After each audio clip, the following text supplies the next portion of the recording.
Students, क्या हाल चाल है? बेहतर होंगे। उम्मीद करता हूँ कि आप सब बेहतर होंगे और स्टडी बहुत अच्छे से चल रही होगी। आप सब ये वीडियो देख रहे हैं और फाइनली जो है वो वेरिएशन एंड जेनेटिक्स चैप्टर जो है वो स्टार्ट कर दिया है, चैप्टर नंबर 22। इस चैप्टर के इंट्रोडक्शन में आर्टिकल तो नहीं मैं डिस्कस करूँगा, कुछ जो है वो स्पेशल टर्म्स हैं, उन टर्म्स को हम समझते हैं और उन टर्म्स को समझने के बाद हम जो है वो इस चैप्टर के मेन आर्टिकल्स को डिस्कस करेंगे। जैसे ही ये टर्म्स जो हैं वो क्लियर होंगी, आपने याद रखना ये टर्म्स बार बार अंदर जो है वो यूज्ड आउट होनी है, तो आप जो है वो आसानी से क्लियर कर पाएंगे अगर आपको ये टर्म्स आती होंगी आगे वाले article. First of all, as the name indicate, chapter का नेम है वेरिएशन एंड जेनेटिक्स। तो इस पूरे चैप्टर का खुलासा ये है कि इस पूरे चैप्टर के अंदर हम जो है वो जीन के फंक्शन को डिस्कस करेंगे। प्रीवियस चैप्टर में हमने ये पढ़ा था क्रोमोसोम एंड डीएनए वाले में कि उसमें हम सिर्फ डिस्कस कर रहे थे structure of DNA, structure of gene and the function of the gene also, जिसमें जीन एक्सप्रेशन डिस्कस किया था। अब वो जीन एक्सप्रेशन जब होती है तो उससे आगे कौन कौन सी खसूसियात नज़र आती हैं, वो है चैप्टर नंबर 22 के अंदर। इसमें वेरिएशन और जेनेटिक्स की मेजर टर्म्स को डिस्कस करेंगे। वेरिएशन क्या होता है, जेनेटिक्स क्या होता है। First of all, genetics biology की एक ब्रांच है, आप शुरू से पढ़ते आ रहे हैं, 9th क्लास में भी थी, स्टडी ऑफ इनहेरिटेंस। और इसके लिए एक और टर्म यूज़ की जाती है, हेरिडिटी। तो आपने परेशान नहीं होना, इनहेरिटेंस और हेरिडिटी दोनों एक ही टर्म है। Study of inheritance meaning parent से करेक्टरिस्टिक का ऑफ स्प्रिंग की तरफ जो है वो मुंतकिल होना, why a factor, the factor name is gene. Gene की मदद से पेरेंट से खसूसियात का बच्चों में ट्रांसफ़र होने को हम सिंपल सा नाम देते हैं इनहेरिटेंस का, और इनहेरिटेंस की स्टडी को हम जेनेटिक्स कहते हैं। And what is the variation? जैसे ही जेनेटिक मटेरियल आगे ट्रांसफ़र होता है तो बहुत सारी खसूसियात वालिदैन के साथ मिल रही होती हैं और बहुत सारी खसूसियात जो है वो वालिदैन के साथ नहीं मिलती, मतलब उनसे थोड़ी सी डिफरेंट होती हैं। तो आपने याद रखना है difference between two cell DNA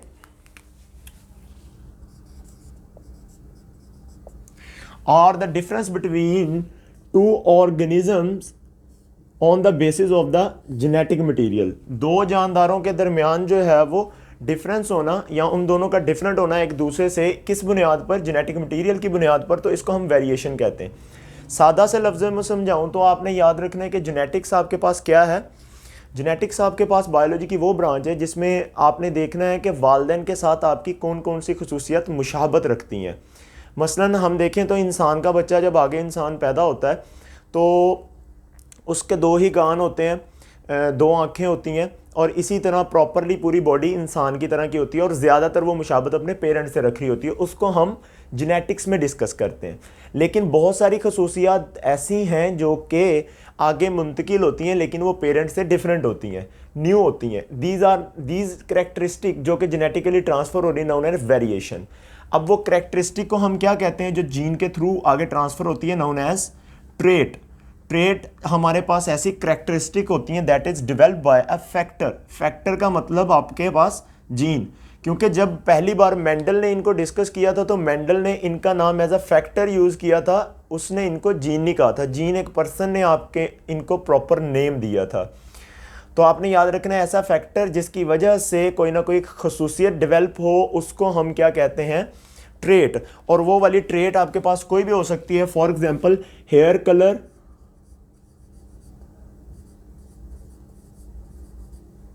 is an example of the trait. या फिर इसके अलावा आप ये कह सकते हैं, आपने मेंडल वाले एक्सपेरिमेंट में पढ़ा होगा कि वो मटर के शेप रिंकल्ड भी थी और जो है वो राउंड भी थी, तो इट इज़ अ ट्रेट। वो आपके पास ट्रेट होती, कोई भी खसूसियत, उसको ट्रेट कहते हैं इन जेनेटिक्स। अब जीन क्या है, अब हम फैक्टर को डिस्कस करते हैं कि ये क्या है। अब आपने याद रखना है जीन की दो तरीके से डेफिनेशन की जाती है। एक हमने प्रीवियस डिस्कस की थी, वो डेफिनेशन थी हमारे पास स्ट्रक्चरल डेफिनेशन, जिसमें हमने ये डिस्कस किया था the sequence of the nucleotide जो कि स्पेसिफिक हो और ख़ास प्रोटीन बनाता हो। लेकिन यहाँ पर हमने डिस्कस करना है on the basis of the function, क्योंकि हमने इस पूरे चैप्टर में फंक्शन डिस्कस करने हैं। यूनिट ऑफ इनहेरिटेंस, ये आप शुरू से पढ़ते आ रहे हैं, यही वाली definition. Unit of inheritance is known as gene. Gene को नाम दिया था जॉनसन ने, तो आपने ये पेपर में एमसीक्यूज आ सकता है कि जॉनसन ने क्या वर्क किया था या फिर जीन को किसने नेम दिया था, क्योंकि मेंडल जो है वो इसको फैक्टर कहता था या एलिमेंटन कहता था। उसके बाद आपने याद रखना है अलील और जीन, इन दोनों में बहुत कन्फ्यूजन रहता है बच्चों को। तो अलील क्या है, आपने अलील और जीन का डिफरेंस क्लियर कर लेना है। अब व्हाट इज अलील, आपने याद रखना है अलील भी जीन ही होता है, ठीक है। अलील भी एक जीन ही है जो कि जेनेटिक करैक्टर को कंट्रोल कर रहे होते हैं, या फिर इसको सादा लफ्जों में बताऊं तो version of a gene, gene का एक वर्जन या फिर alternative form of a gene, alternative form of a gene. For example आपके पास ये एक क्रोमोसोम है and this was the second chromosome, both are the homologous chromosome. Why they are homologous chromosome, because they have the same structural similarities.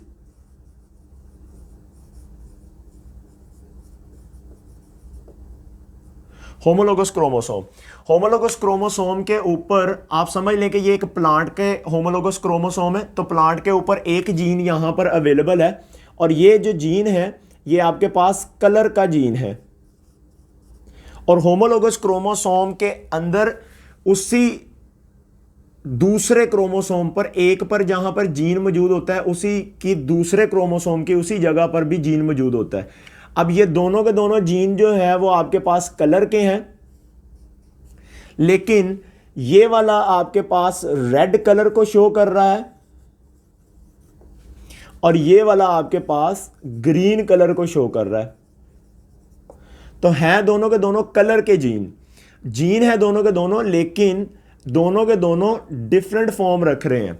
तो आपने याद रखना है वर्जन और अल्टरनेटिव फॉर्म, तब्दील हुई फॉर्म जो आपके पास होती है, या फिर आप कह सकते हैं कि डीएनए की एक ऐसी स्ट्रक्चर जो कि ट्रेट तो एक ही कंट्रोल कर रही हैं, ये दोनों के दोनों एक ही ट्रेट को कंट्रोल कर रही हैं। और ट्रेट क्या है आपके पास, कलर, कलर को कंट्रोल कर रही हैं। लेकिन ये कौन से कलर को कंट्रोल कर रहा है, ये रेड को कर रहा है, और ये वाले को कौन सा कंट्रोल कर रहा है, ग्रीन को।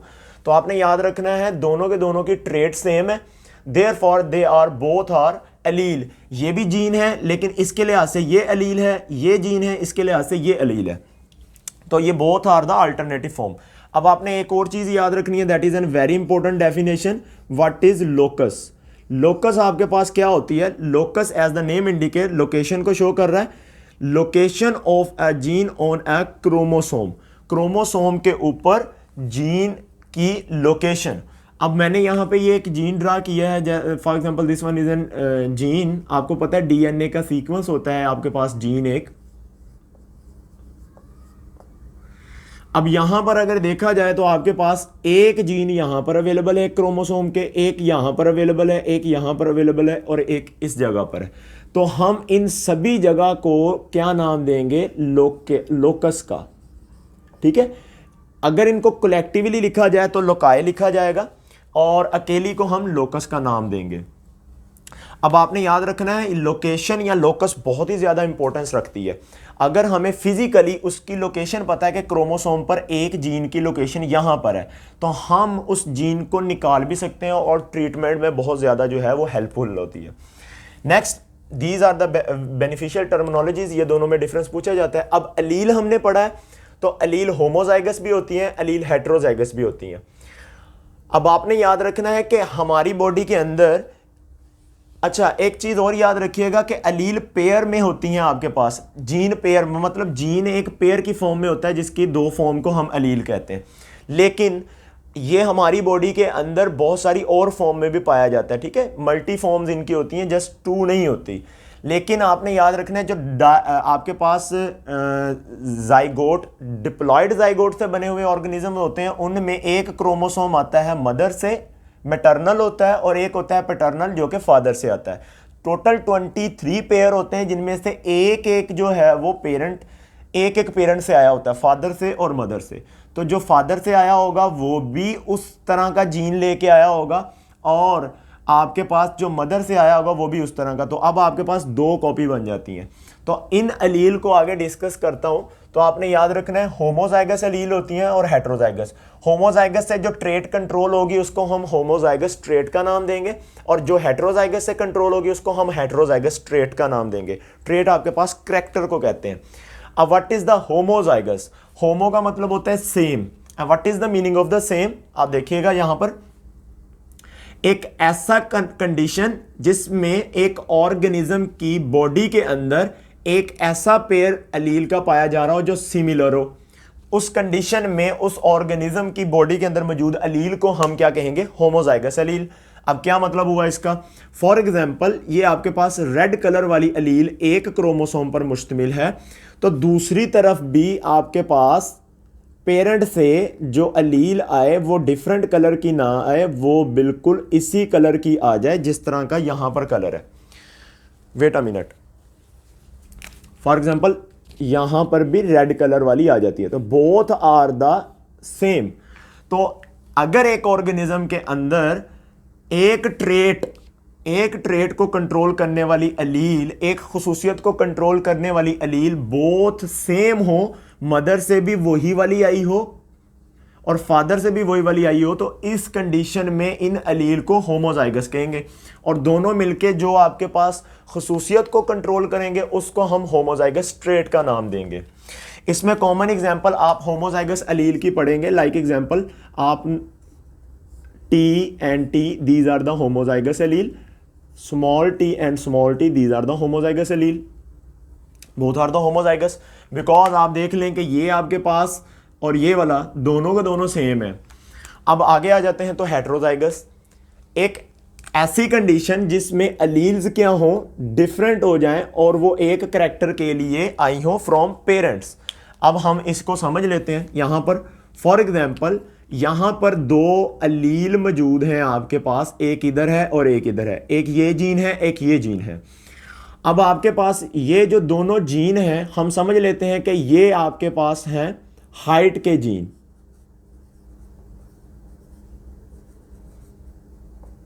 अब आपको पता है हाइट की दो फॉर्म होती हैं, या तो बड़ी हो सकती है या छोटी हो सकती है। तो हम कहेंगे आपके पास ये वाली एलील समझ लें कि ये बड़ी हाइट को कंट्रोल करती है, टी है, एंड ये जो है ये आपके पास स्मॉल टी है, ये जो है वो छोटी हाइट के लिए। तो आपने याद रखना है कि अगर एक ऑर्गेनिज्म के अंदर एक ऐसा जेनेटिक कॉम्बिनेशन बन जाए एलील का जिसमें एक जो है वो दूसरी से डिफरेंट हो, मतलब मदर से ये वाला जीन आया हो स्मॉल हाइट वाला और पेरेंट मतलब फादर से बड़ा जीन आया हो, बड़ी हाइट का जीन आया हो, तो दोनों का कॉम्बिनेशन जो बनेगा एलील का उसको हम कहेंगे heterozygous allele. Different allele for a character, for a character क्या है, हाइट, फ्रॉम पेरेंट्स वालिदैन की तरफ से, तो हम उसको क्या कहते हैं, हेट्रोजाइगस एलील। होमोजाइगस में तो कोई भी प्रॉब्लम नहीं है, ये एक्सप्रेस हो जाए ये एक्सप्रेस हो जाए दोनों ठीक है, लेकिन हेट्रोजाइगस में ये प्रॉब्लम है। आपने याद रखना है हेट्रोजाइगस कंडीशन में जस्ट एक एक्सप्रेस हो पाती है, जो एक्सप्रेस होती है उसको हम डोमिनेंट कहते हैं और उसको हम कैपिटल लेटर से लिखते हैं, और जो एक्सप्रेस नहीं हो पाती आगे जाकर नई जनरेशन में एक्सप्रेस नहीं हो पाती, मतलब ये वाले जब गमीट बनेंगे तो ये आगे जाके जब कंबाइन होते हैं तो अगली जनरेशन में जब जाइगोट बनता है, आपको पता है कि हमारी पूरी की पूरी बॉडी जो है वो जाइगोट से बनी है, और जाइगोट के अंदर 23 क्रोमोसोम पेरेंट से हैं, 23 क्रोमोसोम जो है वो पेरेंट मदर से आए और 23 जो है वो पेरेंट फादर से आए। अब 23 प्लस 23 46, जाइगोट में बाद में हुई है माइटोसिस, और माइटोसिस से आगे फर्दर माइटोसिस होने से हमारी पूरी बॉडी बनी है। इसका मतलब ये हुआ कि हमारी पूरी बॉडी के अंदर जो जेनेटिक मेकअप है वो जाइगोट की तरह का ही है, क्योंकि हमारी पूरी बॉडी में क्या हुई है, माइटोसिस। तो आपने याद रखना है कि हमारी पूरी बॉडी के अंदर अगर कोई ऐसी एलील का कॉम्बिनेशन है जिसमें एक डोमिनेंट है और एक रिसेसिव है, तो वो डोमिनेंट अपने आप को एक्सप्रेस करेगी और रिसेसिव अपने आप को एक्सप्रेस नहीं करेगी। तो इसको हम अब बुक में आपने याद रखना है कि ये वाले जो टर्मिनोलॉजीज है ना, capital T and small T, ये अंडरस्टैंडिंग के लिए, ताकि हम कभी भी अगर राइटिंग में क्रॉस करवा के पहले से प्रेडिक्शन लगाना चाहें कि कितने आगे प्रोजेनी में जो है वो डोमिनेंट एलील्स आएंगी और कितने प्रोजेनी में जो है वो रिसेसिव एलील्स आएंगी, तो उसके लिए ये स्मॉल टी कैपिटल टी जो है वो वर्ड यूज़ किए जाते हैं। इसी तरह जितने भी आपके पास थीरीज में चीज़ें लिखी जाती हैं वो समझने के लिए होती हैं, प्रैक्टिकल लाइफ में जीन ऐसे नहीं होते, बड़ा टी और स्मॉल टी में नहीं होते, ये समझाने के लिए, ये तो नज़र भी नहीं आएंगे। उसके अलावा हेट्रोजाइगस में कंडीशन आपके पास क्या हो सकती है, ये कॉम्बिनेशन हो सकता है, ये कॉम्बिनेशन हो सकता है, ये कॉम्बिनेशन हो सकता है, ये कॉम्बिनेशन, जिसमें एक डोमिनेंट दूसरा रिसेसिव। अब क्या है दूसरी, अब ये समझ लेते हैं कि किसी में अलील आ गई है। अब आपको पता है कि जीन्स नज़र नहीं आते, एक ऑर्गेनिज्म में जीन्स ऐड हो गए तो हमें कैसे पता चलेगा इसके अंदर जीन्स है? हमें पता चलता है जब वो अपने आप को एक्सप्रेस करते हैं। तो जब एक्सप्रेस करेंगे तो फिजिकल अपीयरेंस में चेंज आएगा। फिजिकल अपीयरेंस में चेंजिंग को या फिर फिजिकल अपीयरेंस को जो कि जीन्स की मदद से होती है, उसको एक ऑर्गेनिज्म में फिजिकल अपीयरेंस को जो कि नजर आ रही होती है जीन की मदद से, उसको कहते हैं फिनोटाइप। फिनो फॉर फिजिकल, तो फिजिकल अपीयरेंस। अब फिजिकल अपीयरेंस को हमने करैक्टर भी कहा है और इसको हम ट्रेट भी कह रहे हैं, ठीक है। अब आपने याद रखना ट्रेट। अब फॉर एग्जांपल हम क्या देते हैं, किसी ऑर्गेनिज्म के अंदर जब एक जीन एक्सप्रेस होता है तो उसकी हाइट जो है वो टाल हो जाती है। उसके अलावा उसकी हाइट के अलावा उसके बालों का कलर जो है वो ब्राउन होता है। उसकी आईज का कलर ब्लैक है। And these are the phenotype. इन फिनोटाइप के पीछे कोई स्पेसिफिक जीन्स का कॉम्बिनेशन मौजूद है, और वो जीन का कॉम्बिनेशन जो इन फिनोटाइप ट्रेट के पीछे मौजूद है उसको हम क्या कहते हैं, जीनोटाइप। आपने याद रखना टाल, अगर कोई ऑर्गेनिज्म टाल है या फिर उसकी हाइट बहुत बड़ी है तो उसकी हाइट को बड़ा करने के पीछे जो जेनेटिक कॉम्बिनेशन आया होगा पेरेंट से, दोनों तरफ से, उसको हम कहेंगे जीनोटाइप। फॉर एग्जांपल टाल के लिए पेरेंट की तरफ से आया है टी मदर से और टी फ्रॉम फादर से। ब्राउन कलर वाला फॉर एग्जांपल बी आया है आपके पास फादर से और स्मॉल बी आया है आपके पास मदर से। यहां पे बड़ा बी भी हो सकता है, ठीक है। मेकअप, जेनेटिक मेकअप की बात हो रही है ना। ब्लैक में आप समझ लें ब्लैक आईज का कलर है तो हम इसको ले लेते हैं W and that is for white and black colour. तो आपके पास ये आपके पास W एंड स्मॉल w भी हो सकता है, फॉर एग्जांपल ये कॉम्बिनेशन भी हो सकता है, ठीक है। तो जेनेटिक कॉम्बिनेशन एलील का मिलकर जो एक ट्रेट को शो करता है उसको हम फिजिकल अपीयरेंस का नाम देते हैं और वो हमें खसूसियत नज़र आती है। अब मेरी आइज़ का कलर जो होगा या मेरे बाल जो हैं इनका जो टेक्सचर होगा, मतलब टेक्सचर का मतलब ये है कि ये स्ट्रेट हैं या करली हैं, तो ये सारा का सारा जीन्स कंट्रोल कर रहे होते हैं। लेकिन जीन्स नज़र नहीं आते, जीन्स हमें नज़र नहीं आते, उनकी वजह से होने वाले इफ़ेक्ट और उनकी वजह से होने वाले चेंजेस नज़र आते हैं जिनको हम फिनोटाइप कहते हैं और वो ऑर्गेनिज्म की बॉडी में होते हैं। Next we will discuss here gene pool. What is an gene pool? आपको पता है कि एक ऑर्गेनिज्म की बहुत सारे एक जैसी कॉपीज़ अवेलेबल हैं ऑर्गेनिजम्स की, तो वो सारी की सारी एक जगह पे मौजूद हो तो उनको हम पॉपुलेशन कहते हैं। आपने याद रखना है कि हमारी बॉडी के अंदर हज़रत आदम अलैहिस्सलाम से लेकर अभी तक जितने भी ऑर्गेनिजम्स आ रहे हैं उनमें बहुत सारा जो जीन्स की करैक्टरिस्टिक्स हैं वो वही चलती आ रही हैं जो वहाँ पे थी। जैसा कि आप देख लें, आइज़ चेंज नहीं हुई, उनकी स्ट्रक्चर चेंज नहीं हुई, उसके अलावा आइज़ के अलावा छोड़ दें तो हेयर जो है वो हेड के ऊपर ही ग्रो कर रहे हैं और उसके बाद कानों के गिर्द जो है वो नहीं ग्रो कर रहे। And these are the characteristic जो मूव कर रही हैं from parent to the offspring, वो लगातार चलती आ रही हैं और वो आ रही हैं जीन की मदद से। अब आप कहेंगे जीन की मदद से कैसे आ रही हैं, तो डीएनए वाले चैप्टर में पढ़ा है, जीन बनाता है protein and the protein may be enzyme and the protein may be structural unit of the cell. दोनों मिलके सेल के अंदर फंक्शन ही परफॉर्म करते हैं और वो फंक्शन जैसे परफॉर्म होता है तो हमें फिनोटाइप नजर आती है। And what is a gene pool? किसी भी पॉपुलेशन में जितने भी जीन मौजूद हैं उनको कलेक्टिवली हम क्या कहते हैं, जीन पूल। ये तो हो गया पॉपुलेशन में। चले इससे पहले एक टर्म रहती है वो मैंने डिस्कस नहीं की, चलो मैं वो यहां पे डिस्कस करता हूं।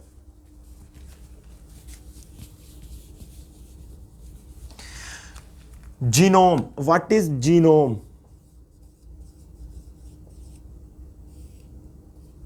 अब व्हाट इज जीनोम? जीनोम क्या है? आपने याद रखना है कि किसी भी ऑर्गेनिज्म की बॉडी के अंदर जितने भी जीन्स मौजूद हैं, जितने भी जीन्स हैं वो पेरेंट से आए हैं, वो पेरेंट फादर से आए हैं, पेरेंट मदर से आए हैं, तो आपने याद रखना है वो सारे के सारे जो हैं वो आपके पास क्या कहलाते हैं, जीनोम। जीनोम, जीनोम, ठीक है। number of genes in an individual, किसी भी एक इंडिविजुअल के अंदर टोटल नंबर ऑफ जीन जितने भी होंगे वो उसका जीनोम कहलाएगा। अब ये जीनोम किसी बैक्टीरिया का भी हो सकता है, ये जीनोम किसी भी ऑर्गेनिज्म का हो सकता है। जिस तरह यहाँ पर पॉपुलेशन किसी भी ऑर्गेनिज्म की हो सकती है और हम फिर उसका जीन पूल डिस्कस कर रहे हैं, तो पूल आपको पता है कि एक ऐसे स्ट्रक्चर को कहते हैं जिसमें बहुत सारी कंसंट्रेशन किसी चीज़ की मौजूद हो। तो एक ही वक्त में एक पॉपुलेशन में जितने भी टोटल नंबर ऑफ जीन्स होते हैं उसको हम जीन पूल का नाम देते हैं। यहाँ पे 2-3 और टर्मिनोलॉजीज हैं जिनको डिस्कस करना है। What is an hybrid and filial generation and what is the generation. अच्छा जी, hybrid and what is hybrid. Hybrid का मतलब उर्दू में निकाला जाए तो इसको कहते होते हैं दोगला। दोगला का मतलब क्या होता है कि दो का मिक्सचर, ठीक है। अब क्या है, an organism contain two different allele, एक जैसी ना हो। अब एक जैसी हो गई, ए भी कैपिटल है ये भी ए कैपिटल है, तो इसको हम ट्रू ब्रीडर कहते हैं, नॉट ए हाइब्रिड, ठीक है। ट्रू ब्रीडर या फिर ट्रू एनिमल का नाम दिया जाता है उसको, ये आपने याद रखना है। हाइब्रिड क्या होता है, जिसमें वालिद और वालदा से जो जीन्स आए वो क्या हो, एक हो जाए, दो हो जाए, तीन हो जाए। हम जिस करैक्टर को डिस्कस कर रहे हैं उसका जीन अगर दोनों तरफ से आया हुआ डिफरेंट है, हम जिस करैक्टर को डिस्कस कर रहे हैं उसका जीन अगर दोनों तरफ से आया हुआ डिफरेंट है, इधर से ए आया है और इधर से आया है स्मॉल ए आया है यहां से, तो आपने याद रखना है मैं एक करैक्टर को डिस्कस कर रहा हूं अगर एक ऑर्गेनिज्म के अंदर और उसके रिलेटेड दोनों के दोनों जो जीन्स हैं वो डिफरेंट हो, दोनों पेरेंट से आए हुए डिफरेंट हो, तो हम उस ऑर्गेनिज्म की, उस करैक्टर की वजह से उस ऑर्गेनिज्म को कहेंगे हाइब्रिड, ठीक है। Hybrid an organism contain two different allele of a character, एक करैक्टर की डिफरेंट एलील। अब नेक्स्ट डेफिनेशन है फीलियल जनरेशन। फीलियल का मतलब होता है सन, ठीक है। सन वो सूरज वाला सन नहीं, यहां पर सन का मतलब है यहां पर बेटा, ठीक है। अब क्या है, अ जनरेशन, एक ऐसी जनरेशन जो कि विच इज प्रोड्यूस्ड, जो पैदा होती है या बनती है at the result of genetic cross. Genetic cross बोला किसको कहते हैं कि जब हमने किसी इनहेरिटेंस को चेक करना होता है ना कि कौन सी जीन्स आगे जा रही हैं, कौन सी नहीं जा रही हैं, कौन सी एक्सप्रेस हो रही हैं, वो सारा का सारा हम जेनेटिक क्रॉस के थ्रू चेक करते हैं। जेनेटिक क्रॉस एक ऐसा जेनेटिक क्रॉस जिसमें पेरेंट क्रॉस करें और उनकी जो नेक्स्ट जनरेशन है वो जनरेशन को फीलियल जनरेशन कहते हैं। अब फीलियल जनरेशन जो है F1 भी होती है, F2 भी होती है। F1 is an first generation and F2 is an second generation, ठीक है। ये आपने याद रखना है। These are the basic terminologies. इसके अलावा आई होप कि मैंने इसकी सारी की सारी टर्मिनोलॉजीज डिस्कस कर दी हैं। अगर किसी को कोई कन्फ्यूजन हो बाद में मेरे से जो है वो आप टेक्स्ट में ग्रुप में टेक्स्ट कर दें तो मैं उसका रिप्लाई कर दूंगा अगली जो है वो वीडियो